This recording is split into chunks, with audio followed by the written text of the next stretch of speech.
Bienvenue chers amis, chers internautes, bienvenue sur votre espace en tendance, l'espace dédié à l'analyse des informations, mais aussi à quelques questionnements rationnels sur les situations que nous traversons par rapport à notre pays, la République démocratique du Congo. Mbote na biso bandeko, ezali Martin Mwamba, Oyabino, nazali lelo liboso na bino mpona analyser ensemble na bino un espace oyo tobengaka sans tendance d'une façon rationnelle makambo oyo tozali kolekisa oyo tozali kokutana na yango na mboka na biso. Lelo nakolinga tolobela lisolo oyo euti kosalama mokolo ya hier, parce que aujourd'hui on est le 20, l'assaut au niveau du palais du peuple avec un certain monsieur à la tête qui s'appelle Christian Malanga. Bien, motuna nanga lelo ezali Christian Malanga azali nani? Qu'est-ce qui lui a pris? Pourquoi s'attaquer à l'ordre constitutionnel? Et quelles sont les raisons qui lui ont poussé d'agir de la sorte? Voilà. On va essayer de réfléchir un peu ensemble sur ce point-là. D'abord, son identité est actuellement partout au niveau des réseaux sociaux. Je ne saurais pas revenir sur ça pour gagner plus de temps. Je vais plus m'y mettre directement dans la réflexion, à savoir, afin de réaliser un coup d'État, ou d'avoir la volonté de réaliser un coup d'État, une personne se pose bien des questions. C'est pas une action spontanée, non. C'est pas une action qui, on dort, on se réveille, puis on ramasse les armes en route, non. Ça veut dire qu'il y a eu de préparation en amont, il y a eu des contacts, et il y a aussi une préparation après le coup d'État. Donc ce n'est pas quelque chose qu'on peut croire que ça vient d'une façon spontanée, non. Le coup d'État, ça se prépare. L'assaut au palais du peuple, au palais de la nation, j'en passe, quel que soit l'endroit où à la RTNC, c'est toujours préparé en amont. Et la personne a eu le temps de définir quelle action il doit poser, quand est-ce qu'il doit les poser et comment il va les poser. Il a certainement aussi eu des adeptes, des personnes plus proches ou lointaines, qui lui portent soutien, secours et accompagnement. Maintenant, revenons à la question par rapport à ce qui s'est passé hier à Kinshasa.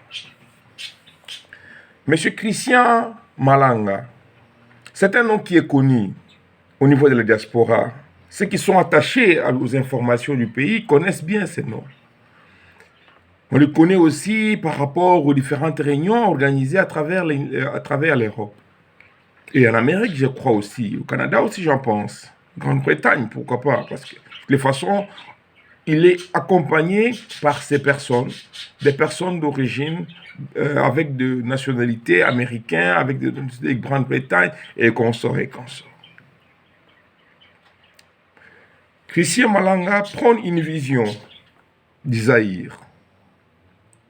Il fait partie de ces personnes qui ont fait ce grand mouvement et qui ont mis beaucoup d'énergie pour la promotion du drapeau d'Isaïr.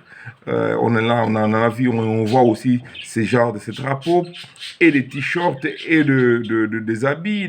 Voilà, on voit ça souvent, mais il y avait un message qui était codé. Mais ce message-là, aujourd'hui, nous sommes devant le fait.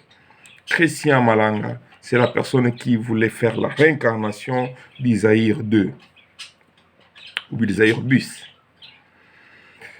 Mais pour faire un coup d'État, comme je disais, il faut d'abord partir sur quelque part. C'est-à-dire, il faut d'abord partir sur le concept de désordre civique, du principe universel de désordre civique. Comment créer ou comment changer les donnes par rapport à la désobéissance de l'ordre constitutionnel.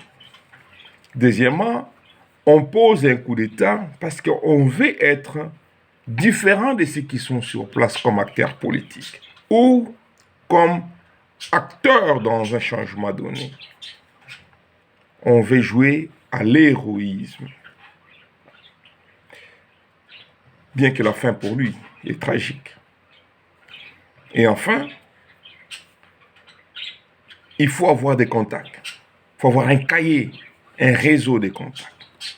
Et ces réseaux de contacts sont des personnes qui sont parfois et en général contre l'ordre institutionnel. Des personnes qui ont eu à manifester ouvertement ou directement ou indirectement leur mécontentement par rapport à l'ordre constitutionnel. Et ce sont ces personnes qui forment en fait cette ceinture de sécurité de la personne qui se prennent devant. Et après, il y aura bien entendu tous les autres accompagnateurs qui sont préparés pour exécuter l'assaut. Et ce sont des gens qui sont souvent à la dernière minute recrutés, nettoyage du cerveau, équipés et puis préparés pour descendre. Mais pourquoi un fils du pays? Parce que Malanga, c'est quand même un fils du pays. Pourquoi un fils du pays peut se permettre de pouvoir prendre des armes contre l'ordre constitutionnel que nous tous Congolais avions accepté et voté, d'abord par rapport à la Constitution de 2006, où nous avions dit qu'on ne doit plus accéder au pouvoir par les armes. Mettons les institutions en place, travaillons avec les organes d'accompagnement à l'ordre démocratique pour que notre pays sorte de ce clivage de recours aux forces pour pouvoir changer l'ordre constitutionnel. Je vais évoquer 3 raisons. Je vais essayer ensemble de faire ressortir dans ces 3 raisons la personne de Christian Malanga. La première raison, c'est que la personne, il y a un manque de satisfaction ou un sens exagéré de ce qu'il considère lui juste. C'est-à-dire, il y a un manque de satisfaction. Il n'est pas satisfait de ce qu'il voit ou de ce qu'il apprécie ou de ce qu'il a. Par manque de satisfaction, la personne s'engage dans cette logique où il veut porter un changement. Il veut créer l'univers approprié selon sa propre vision, selon sa propre orientation des choses et selon sa propre compréhension de certaines situations. Quand on fait un petit retour en arrière avec cette personnalité qui était Christian Malanga, vous allez voir que c'est une personne qui avait déjà plusieurs fois organisé des réunions. Il avait déjà une façon à lui de voir les gouvernements. Et dans ces réunions, il y avait déjà des personnes sujettes et projetées même à être 2 ministres de la justice, par exemple, ou des PDG, ou ainsi de suite. Donc, il avait déjà composé son gouvernement, il avait déjà composé son univers à lui. Ils n'étaient pas seulement les Congolais, il y avait aussi des Européens qui étaient autour de lui. Ça veut dire qu'autour de lui, il y avait aussi une autre ceinture extérieure. Le deuxième point, l'approche extérieure a de fins égoïstes. Et ça, ce sont des approches qui partent sous le principe donnant-donnant. On va vous accompagner, vous allez atteindre ce que vous voulez réaliser. Et en fin de compte, nous allons nous approprier de minerais, nous allons nous approprier de tels services, nous allons signer tel contrat, nous allons bénéficier de tel service. Quand vous allez voir que la plupart des Européens qui sont autour de lui sont des personnes qu'il a travaillé avec pendant un bon moment. Et là, enfin, c'est la folie de l'héroïsme. Parce que les autres, la classe politique au Congo ne répond pas aux attentes par rapport aux problèmes que lui considère que les solutions doivent être imminentes. Selon l'agenda sur place, c'est inconcevable de réaliser ça à temps réel.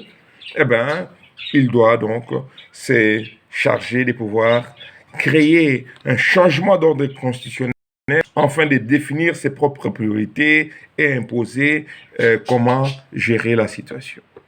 Mais au vu de la situation à l'heure actuelle, est-ce que Christian Malanga méritait vraiment de faire ce qu'il a fait?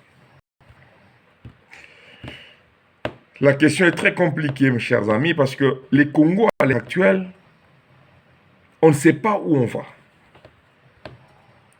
À l'Est, il y a une guerre avec les Rwandais qui ont eu à tirer un Congolais pour le mettre devant la scène de la rébellion.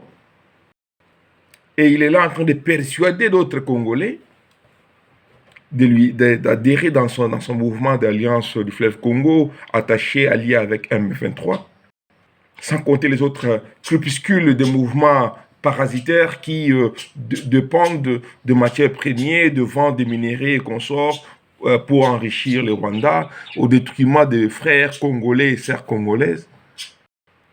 Il est très compliqué, chers amis, de comprendre l'action de Christian Malanga à l'heure actuelle. Même s'il y avait des raisons pour lesquelles lui s'estime de droit d'agir ainsi,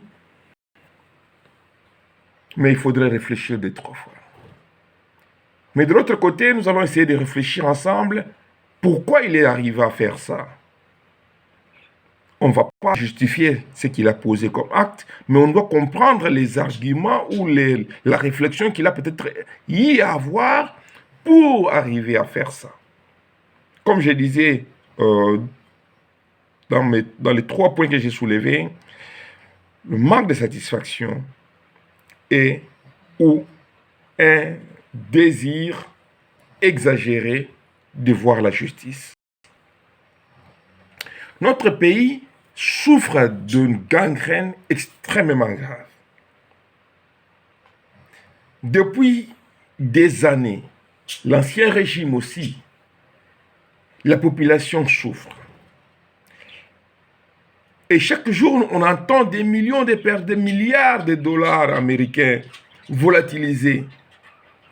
Et nous avons des personnes intellectuelles, si c'est considéré que ce sont des intellectuels du pays, mais qui ne sont pas à mesure de prouver comment l'argent s'est volatilisé. Mais même la justice n'arrive pas à pouvoir retrouver, retracer l'empreinte de l'argent à partir d'où c'est sorti jusqu'où c'est parti. On va se souvenir certainement de cette situation de Vital Kamerhe. Le président Vital Kamerhe, qui a été aussi victime de cet assaut, il a perdu auprès de lui aussi ses gardes-corps, ses policiers attachés à lui. Certainement aussi qu'il avait déjà eu à sympathiser avec ces gens-là. Il les a perdus à cause de cette situation. Mais quand on revient encore un peu plus haut, on se rappelle de ce juge qui est mort du procès des 100 jours. Un procès où des intellectuels n'ont pas pu démontrer où est parti l'argent. Mais ils ont eu à démontrer que l'argent est sorti, mais sans démontrer où est parti l'argent.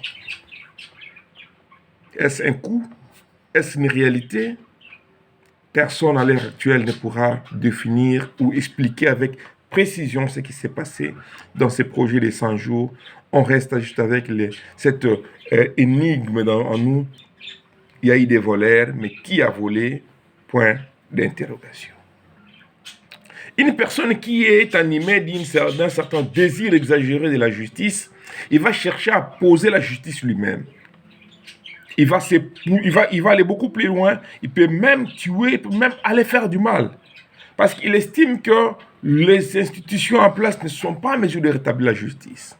Et parmi les éléments que Christian Malanga a toujours eu dans ses propos, pour ceux qui ont eu à connaître la personne de loin ou de près, ou qui ont eu à suivre certaines interventions avec son équipe, il a toujours dit que le ministère de la Justice doit subir certaines réformes et parmi ces réformes, le ministère de la Justice doit sortir de l'exécutif pour être attaché au pouvoir judiciaire.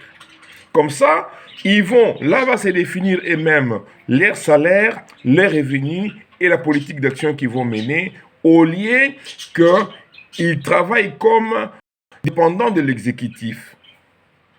Ça, ce sont, entre autres, des réformes que lui, il estimait pouvoir mettre en place. A-t-il raison? A-t-il tort? Devant la situation actuelle, il est très difficile de répondre par oui ou par non. Je vous laisse à vous, chers internautes, de nourrir votre réflexion par rapport à cela. Je disais au deuxième point, il y a l'approche extérieure à des fins égoïstes. Oui, on peut considérer que Christian Malanga avait des ambitions et il avait des partenaires qui pouvaient le soutenir parce qu'une fois les coups d'État, les tentatives de coup d'État, si ça a été une réussite, rassurez-vous, autour de lui, toute cette classe politique aujourd'hui qui bloque le fonctionnement des institutions, la plupart n'allaient peut-être pas quitter les pays en débandade. Peut-être d'autres ils avaient déjà eu à se rapprocher avec Christian Malanga. Possible que certains d'entre eux avaient déjà eu à échanger avec, préparer déjà comment la situation pouvait se présenter après. Donc, nous comprenons par là, chers amis, qu'il y a toujours l'accompagnement extérieur et la pression extérieure par rapport à des fins et des objectifs. Supposons qu'il avait signé un accord pour se racheter des armes. Et il avait un deadline auquel il devait restituer l'argent ou payer ceux qui lui ont soutenu avec tous ces armes. Eh bien, dans ces cas-là, il devait passer à exécuter son opération afin de pouvoir trouver comment faire appel à cet accompagnement extérieur. Mais aussi, je disais, cette folie de devenir un héros. Pourquoi je parle de la folie? Parce que dans la situation dans le clivage auquel nous nous retrouvons aujourd'hui, le Congo se retrouve dans une situation où on ne sait pas si nous allons partir à gauche ou à droite. On ne sait pas qui dirige le pays. Parce que les institutions sont stagnées. La population, entre-temps, est en train de souffrir. La population souffre dans tous les États. Je vais en citer quelques éléments. La population a ras-le-bol. Ras-le-bol de quoi? Ras-le-bol du fait que les institutions ne sont toujours pas mises en place depuis les élections. Ras-le-bol de voir qu'il y a 2 premiers ministres au pays qui ne foutent rien. Ras-le-bol de voir qu'il n'y a pas d'argent, qui ne circule pas. Imaginez que vous avez des enfants qui sont malades. Imaginez que vous avez un partenaire qui est malade. Imaginez que vous n'arrivez pas à acheter les denrées alimentaires tous les jours pour votre propre famille. Mais la population a ras-le-bol. Mais ce ras-le-bol, ça se fait sentir. Imaginons les coûts de transport qui varient à n'importe quel moment à Kinshasa. Imaginons comment la circulation est en désordre. Les désordres organisés par les policiers chargés de circulation routière. Imaginez tous ceux qui accompagnent toute cette instabilité, les Koulouna qui sont là. Imaginons tous ces désordres qui règnent au Congo. Chers amis, devant toute cette situation, la population en a marre. Il y a 2 voix qui s'élèvent. Dernièrement, c'était Cardinal Ambongo qui a crié fort. On en a vu les Nara qui se sont alliés avec le M23. On en a vu de toutes sortes. Tous ces gens-là démontrent que quelque part, il y a la mégestion. Quelque part, il y a un dysfonctionnement des systèmes. Quelque part, il y a un groupe de personnes qui se retrouvent au détriment de la majorité. Conscient de cette situation, eh bien, ce ras-le-bol pousse de certaines personnes à pouvoir agir.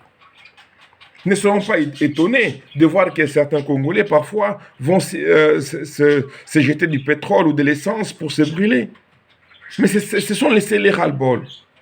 Ne seront pas étonnés si on voit certains pères policiers qui deviennent des Koulouna. Mais c'est parce qu'il y a ce ras-le-bol. C'est une démonstration de leur... C'est une démonstration de leur façon de ne pas être d'accord avec les systèmes. Maintenant, quand on est conscient de ça, les autorités doivent agir. Or, les autorités qui doivent agir sont ceux qui bloquent aujourd'hui le fonctionnement des institutions. Mbosso ne veut pas quitter l'Assemblée nationale. Les bureaux définitifs ne peuvent pas être installés. On est en train de tirer les choses à la longueur. Et en conséquence, rien ne marche. Le gouvernement doit être installé, présenté au niveau de l'Assemblée nationale, mais il faudrait qu'on ait un bureau définitif. En même temps, nous sommes en train d'avancer vers la période de vacances parlementaires. Et si on arrive au niveau des vacances parlementaires, eh bien, ce sera, pour convoquer une session extraordinaire, il faudra encore puiser des millions de dollars pour distribuer aux députés qui doivent venir assister lors de la présentation du gouvernement dans une session extraordinaire. Chers amis, le pays est bloqué par un groupe de personnes. Et c'est ce qui entraîne ces révoltes. Il faudrait que le président de la République se rendre compte de la gravité de la situation. Parce qu'on peut beau condamner l'acte des chrétiens, mais on doit aussi se regarder dans le miroir, regarder où et comment les choses sont arrivées, comment nous sommes arrivés là.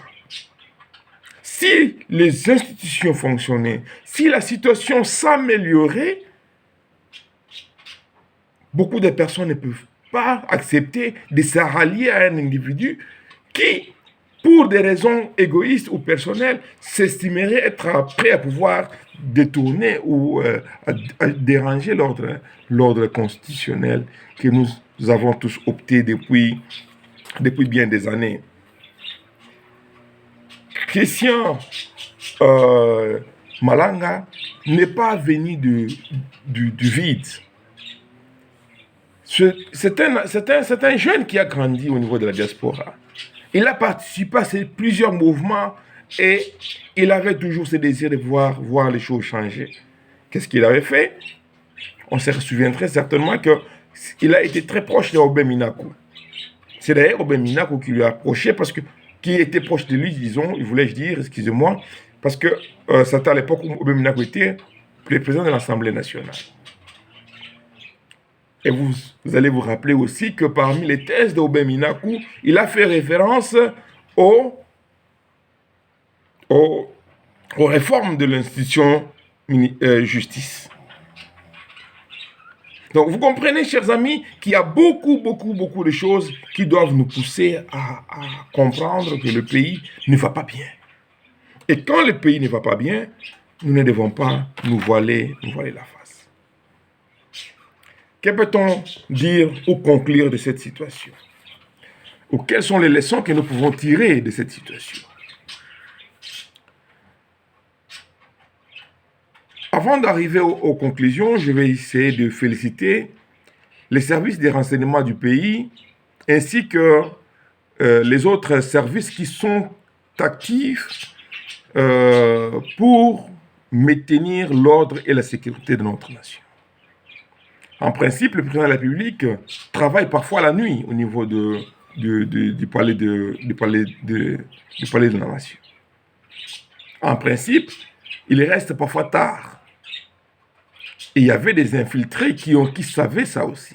C'est pourquoi l'assaut a été mené la nuit, parce qu'ils savaient qu'on pouvait lui trouver la nuit là-bas.